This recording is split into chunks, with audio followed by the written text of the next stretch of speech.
Perkenalkan lur, nama saya Icang Pasuruan. Pasang surutnya hubungan harus dipertahankan. Nice. Sesuai requestan dari kalian, kali ini kita akan mengalir film Espanyol punya yang bergenre thriller drama berjudul Eye for an Eye tahun 2019. Kalian kira ini hanyalah film balas dendam biasa? Salah. Silahkan tonton sampai akhir lur. Eye for an Eye bercerita tentang seorang perawat panti jompo yang menangani pasien baru, yaitu bos geng narkoboy yang sudah sakit-sakitan. Tapi ternyata pertemuan mereka bagaikan takdir yang sangat ironis, di mana perawat tersebut menyimpan amarah terpendam kepada bos geng tersebut. Namun kalian tidak akan pernah menyangka bagaimana ending filmnya lur. Seperti apakah keironisan film ini? Langsung aja kita ke pertanyaan lakenat dari dulurku Hihang Hoheng ya. Mau nitip tanya, Ca, apakah dengan menebar ular di sekitar garam bisa mengusir rumah? Gimana? Maksudnya gimana? Ular bisa garam rumah. Wow.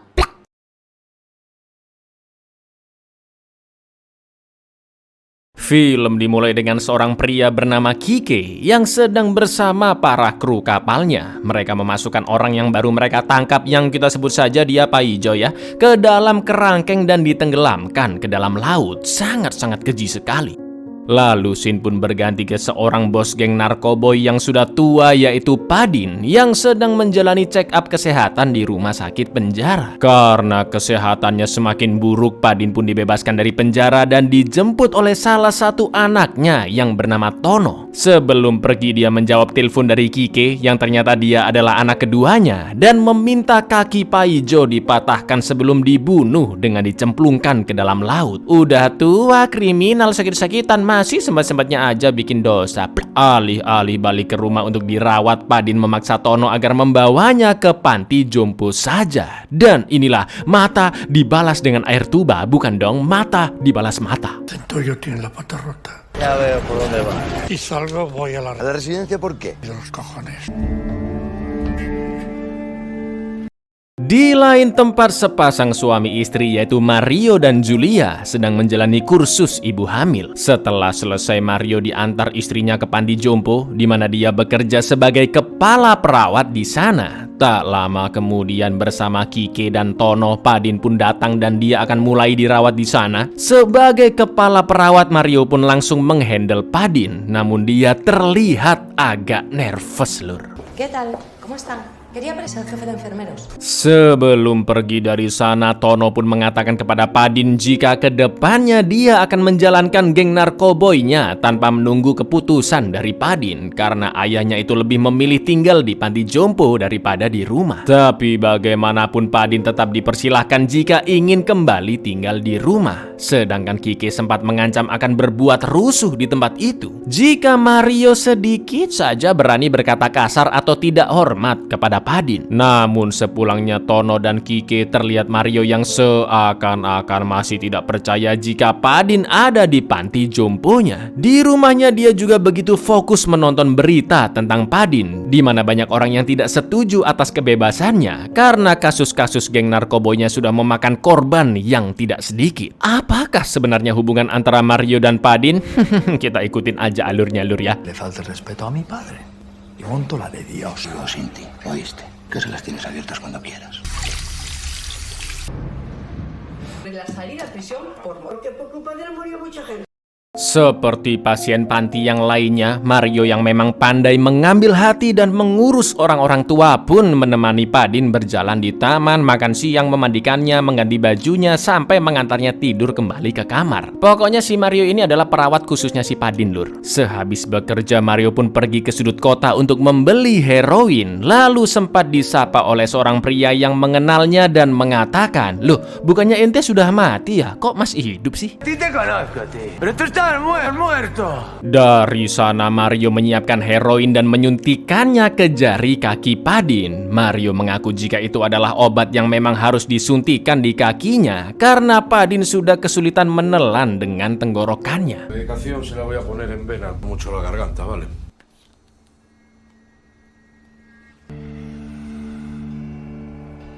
Setelah melakukan itu semua, seperti biasa Mario dijemput oleh istrinya dan dia pun terlihat sangat gelisah. Sudah pasti Mario merasa takut karena telah memberikan Padin heroin ya kan? Namun dia tidak mengatakan ke istrinya dan lanjut ke restoran untuk bertemu orang tua Julia. ¿Estás temblando? Nada, pues nada. Amor, ya, se me pasa enseguida.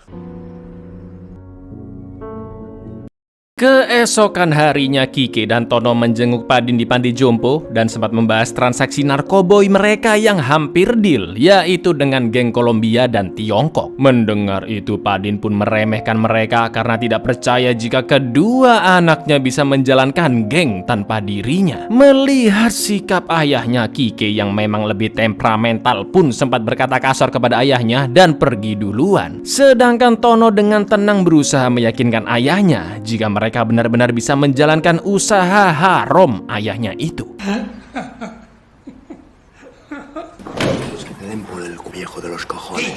Papá, yo sé que mucho no confías, pero esta vez tengo un buen juego, ¿eh? Selama berhari-hari selanjutnya Mario masih merawat Padin seperti biasa dan terus menyuntikkan heroin di jari kakinya.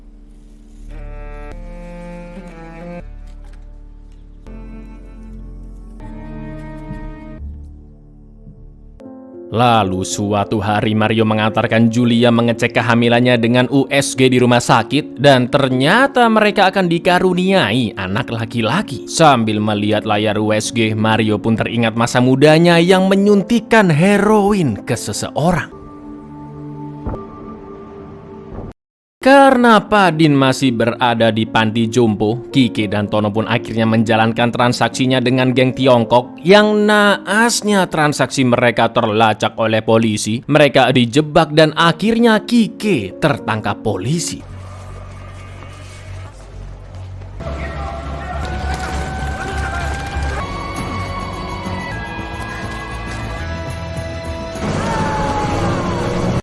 Di rapat panti jompo, semua perawat melaporkan kondisi pasien yang mereka pegang masing-masing, termasuk Mario yang menjelaskan kesehatan Padin yang semakin menurun, bahkan kelumpuhannya mempengaruhi pita suara Padin. Sampai-sampai dia mesti belajar berkomunikasi menggunakan gambar. Lalu malam harinya ketika Mario baru selesai membantu Padin makan, TV menunjukkan berita Kike yang tertangkap polisi. Menyaksikan itu Padin pun terkejoet dan ingin mengganti channel dengan meraih remote TV di sebelahnya, tapi sayang dia terjatuh dari tempat tidurnya. Mario yang di dekatnya pun hanya terdiam melihat Padin seakan-akan dia menunggunya cepat meninggal. Sampai akhirnya seorang suster lewat di depan kamar dan barulah Mario mengangkat Padin bersama suster itu.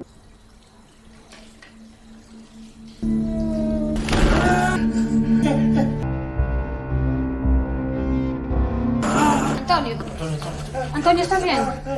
Karena insiden sebelumnya, harta benda Tono pun habis dirampas geng Tiongkok. Dengan terpaksa akhirnya dia menemui ayahnya Padin di panti jompo untuk meminta uang denda agar Kike bisa bebas. Namun Tono malah mendapat respon yang sangat-sangat buruk. Padin tidak menggubrisnya sama sekali dan hanya mengacungkan jari tengahnya. Se lo llevaron todo.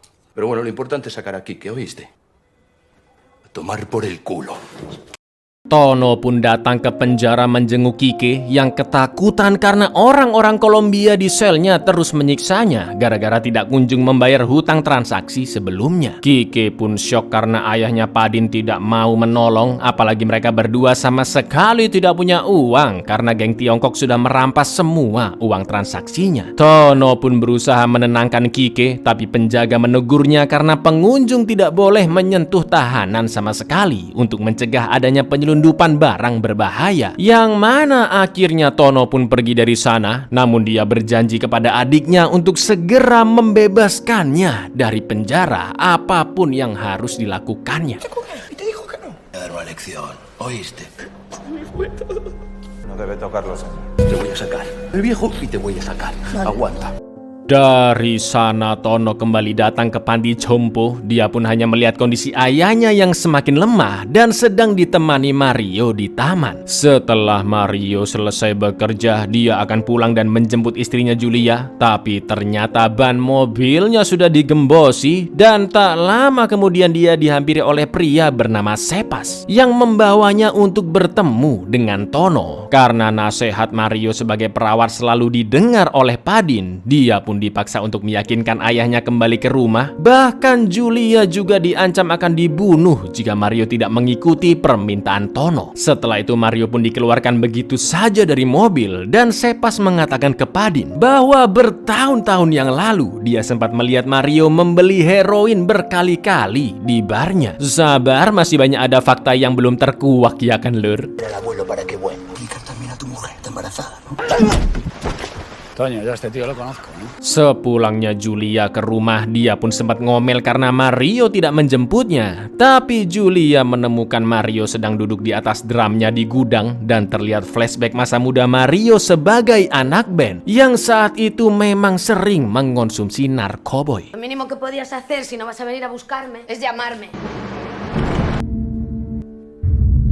Malam itu Mario kembali ke panti jompo lalu menceritakan ke Padin tentang masa lalunya bersama mendiang kakaknya Sergio yang meninggal 25 tahun yang lalu akibat overdosis karena membeli heroin yang dijual pertama kali oleh Padin lur. Setelah itu Mario mulai menyiapkan heroin yang akan disuntikan ke Padin, sedangkan dengan kekuatannya yang sudah sangat lemah, Padin pun berusaha meraih tombol darurat di atasnya untuk memanggil dokter atau perawat lain. Karena Padin sadar jika Mario sedang membalaskan dendam kematian kakaknya Sergio dan akan menyiksanya. Tapi yang terjadi... Este es mi hermano. Se llamaba Sergio. Se murió por una sobredosis. Última vez esta basura que vende usted. Unos cuantos desde aquello, Antonio. Pasar página. ¡Zas! Ya, Padin kurang cepat dan keburu digagalkan oleh Mario yang lanjut menyuntikkan heroin, tapi kali ini ke infusnya Padin dengan dosis yang lebih banyak karena bertepatan dengan hari ulang tahun Sergio. Mario pun menjelaskan bahwa dengan menyuntikkan heroin sebenarnya dia meringankan rasa sakit yang diderita oleh Padin dengan membuatnya mati lebih cepat. Mario juga telah memasukkan zat pemutih ke makanan yang diberikannya agar menyiksa Padin yang membuatnya susah menelan dan sakit perut. Sambil menyuntikkan heroin ke infusnya, kita pun diperlihatkan flashback Sergio yang sedang kejang-kejang di tempat tidurnya. Dan ternyata orang yang menyuntikkan heroin kepadanya adalah adiknya sendiri, yaitu Mario. Gracias a mí se va a morir antes. Va a sufrir menos con su enfermedad. Es un poquito más para celebrar el cumpleaños. Y lo de no poder tragar. Eso que sabe a rayos que le echó su comida.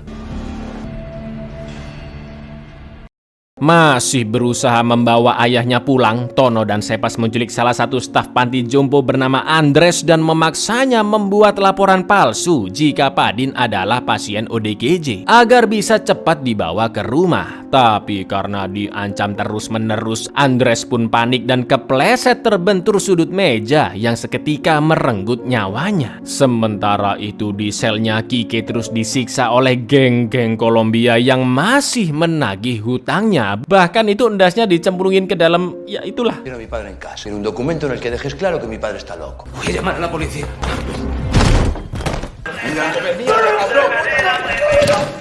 Te vamos a pagar, tío. Que no entiendes, joder. Te vamos a pagar.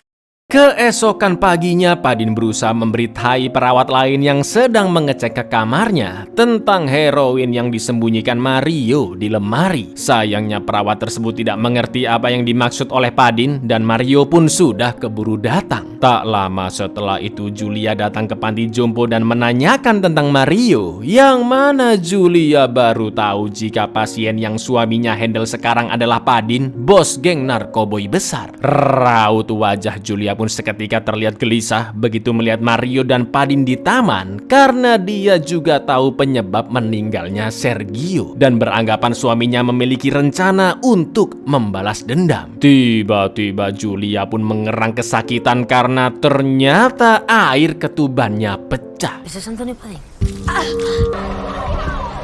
Di lain sisi, Tono kembali menjenguk adiknya Kike di penjara dan begitu geram melihat adiknya yang bonyok disiksa oleh geng-geng Kolombia di selnya. Sementara itu Julia langsung dilarikan ke rumah sakit bersama Mario dan tak lama kemudian Mario ditelepon oleh dokter pengganti Andres yaitu Dokter Anna yang akan memeriksa kesehatan Padin. Dia pun menanyakan beberapa kejanggalan pada laporan kesehatan Padin yang mana Mario berkelit jika dia tidak mencatat beberapa hal karena menunggu keputusan dari Dokter Andres. Padahal sebenarnya dia sudah koit karena kepleset di rumahnya ya kan. Gak pakai lama setelah istrinya tenang dan tertidur saat diperiksa oleh dokter kandungan, Mario pun buru-buru balik ke panti jompo. Sedangkan di ruangannya Padin berusaha memberitahu Dokter Anna tentang sesuatu lur. Sesampainya di sana, betapa terkejutnya Mario melihat dua orang polisi beserta satu notaris yang sedang berbincang dengan staf panti. Untuk menghilangkan kecurigaan, Mario beralasan jika dia ke sana ingin menjenguk Padin sejenak karena Padin tidak suka jika dirawat oleh orang baru. Setelah orang-orang itu pergi, Mario pun langsung masuk ke kamar Padin dan menduga jika dia telah mengadukan tindakan nekatnya yang tiap hari menyuntik Padin dengan heroin. Alih-alih kabur menghilangkan bukti, Mario malah menyiapkan heroin dengan takaran lebih banyak kepada Padin agar membuatnya overdosis dan tewas lebih cepat. Julia yang akan segera melahirkan pun sempat menelpon, namun Mario tidak menjawabnya karena begitu terfokus dengan balas dendamnya. Akan tetapi ketika Mario akan menyuntikkan heroin ke infus, Dokter Anna tiba-tiba datang ke kamar. Dan yang terjadi, ¿Usted qué coño se cree que se va a dormir y ya? Agonía, una puta agonía. ¿Y quiere ver al mierda de su hijo? Mario, tienes que volver ahora. Anna pun menyuruh Mario pulang karena Padin sudah baik-baik saja. Lalu staf panti mengatakan kepada Anna jika darahnya Padin sudah siap di lab untuk dicek besok. Loh, mendengar itu Mario pun alasan mau buru-buru ke rumah sakit mengecek Julia. Padahal dia sangat-sangat panik karena apa yang dilakukannya pada Padin akan ketahuan jika dokter sampai memeriksa darah Padin yang mengandung heroin. Secara diam-diam dan hati-hati, Mario pun langsung menukar sampel darah Padin dengan pasien yang lain.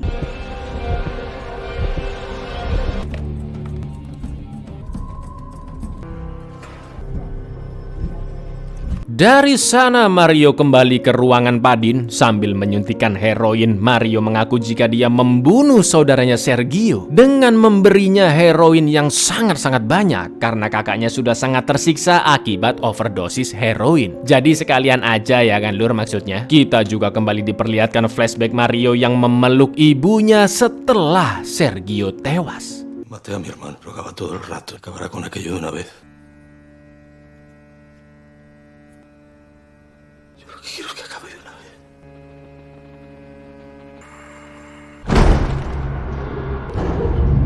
Setelah itu Mario segera OTW rumah sakit untuk menemui istrinya yang akan segera melahirkan. Di saat yang sama Tono yang masih bingung membayar utang ke geng Kolombia agar adiknya Kike bisa bebas dan juga untuk membayar denda penjara pun sempat melihat Mario lewat dan langsung mengejarnya karena ayahnya Padin masih juga belum dipulangkan. Lalu yang terjadi,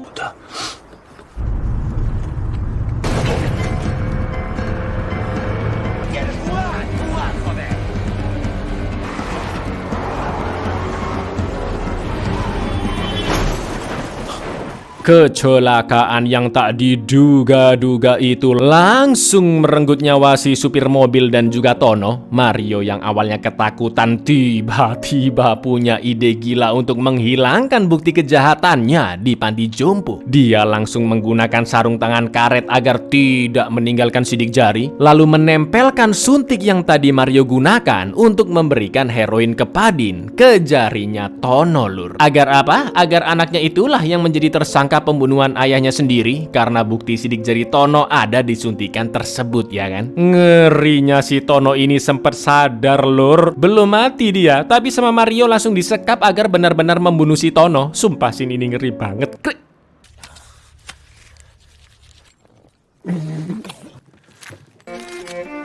Setelah itu Mario pun buru-buru OTW ke rumah sakit, yang untungnya dia masih sempat menemani istrinya bersalin. Sementara itu pada waktu yang sama, Padin sedang meregang nyawa karena overdosis heroin di kamarnya sendirian. Namun dia sempat tertawa.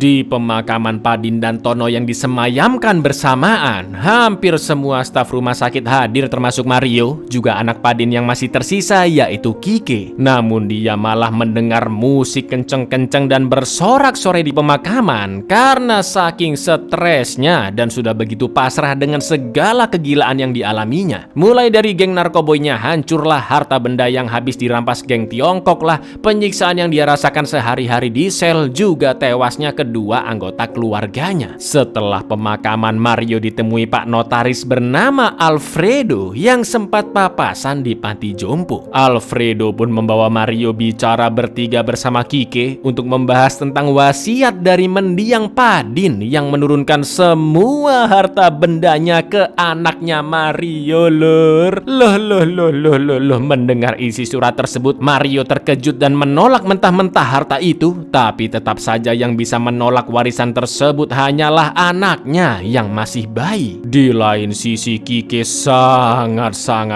geram dan akan membalas Mario dengan menelpon Sepas untuk segera membunuh Julia. Gini lur, penjelasan sedikit ya. Sesuai judulnya, mata dibalas mata, ya kan? Padin sebagai bos geng narkoboy ini punya dua tujuan. Yang pertama, hartanya tidak mau diserahkan ke anak-anaknya, lur, karena dianggap mereka tidak becus bekerja. Tujuan yang kedua adalah untuk membunuh Julia sebagai bentuk balas dendam dengan perbuatan Mario yang nyuntikin heroin tiap hari. Itulah kenapa Padin menunjuk-nunjuk Adjat Mario ke Dokter Ana dan memanggil notaris untuk mempersiapkan wasiatnya, agar surat wasiat tersebut bisa digunakan untuk balas dendam tanpa menggunakan tangannya sendiri. Nah, yang dua polisi tadi siapa? Bukan karena Padin mengadukan perbuatan Mario, tapi emang si dua polisi ini datang karena Dokter Andres tiba-tiba menghilang, ya kan? Jadi klarifikasi ke orang-orang panti, lur. Gila sih, sumpah. Bahkan menjelang kematiannya Padin sempat tertawa karena mengetahui rencananya akan berhasil, lur. Antonio Padín Salgado, siguientes cláusulas. Don Mario Vilas Piñeiro,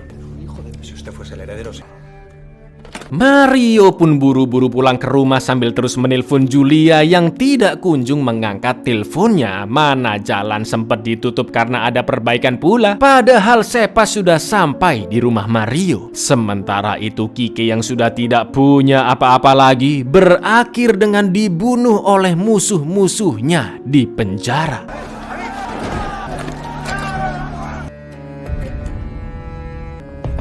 Mario pun terpaksa meninggalkan mobilnya dan berlari ke rumah. Lalu dia melihat mobil Sepas yang baru saja pergi dari sana. Sesampainya di rumah, Mario pun begitu terpukul melihat istrinya Julia yang sudah tewas tertembak dalam keadaan masih memberi ASI untuk bayinya.